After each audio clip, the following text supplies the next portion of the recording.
কিরে বন্ধু, গাড়ি তো কিনা লাইলাম। কস কি তুই না কালকে রাইতে কইলি গাড়ি কিনা লাইবি, তুই আজকে সকালেই কিনা লাইছ? হ মামা, লইলাম। তাইলে বন্ধু আঙ্গ সবাই একটু ঘুরা। আচ্ছা, কে উঠবি উঠ।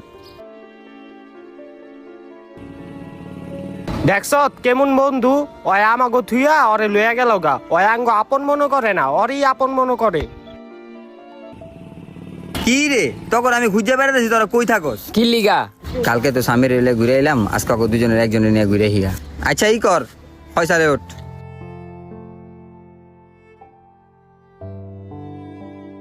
ওই ফয়সালে কইলো বাইক উঠতে, ওই তো আমারও কইতে পারতো। থাক, সমস্যা নাই, বন্ধু বান্ধব চিনা হইলো।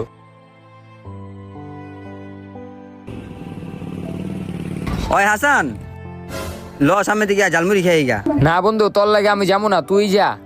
কে মামা, কি হইছে? তুই ওদিন কাজে ফয়সালে লইয়া ঘুরতে গেলি, তুই পারলে আমারও লইতে পারতি। তুই তো আমার লস নাই, আমি অনেক মনে কষ্ট পাইছি, স্যার আমারে। ভাই আপনার বাইক আপনি লয়ে রন, আমার টাকাটি আমার দিয়া দেন। বাইক ফেরত দিতে চাইতাছো কি লিগা? ভাই আমার এই বাইকটার লেগা আমার কোনো বন্ধু বান্ধবের লগে সম্পর্ক ঠিক নাই। হ্যাঁ নিলে হ্যাঁ মন খারাপ করে, হ্যাঁ নিলে হ্যাঁ মন খারাপ করে, কেউ আমার বোঝে না। অথচ এই বাইকটাই আমার বন্ধু বান্ধবের লগে সব সম্পর্ক নষ্ট করছে। এর লিগা ভাই আমি বাইকটা রাখতে চাইতেছি না। এর থেকে ভালো আপনার বাইক আপনি লয়ে যান, আপনি আমার টাকাটি আমার বুঝাই দিয়ে দেন।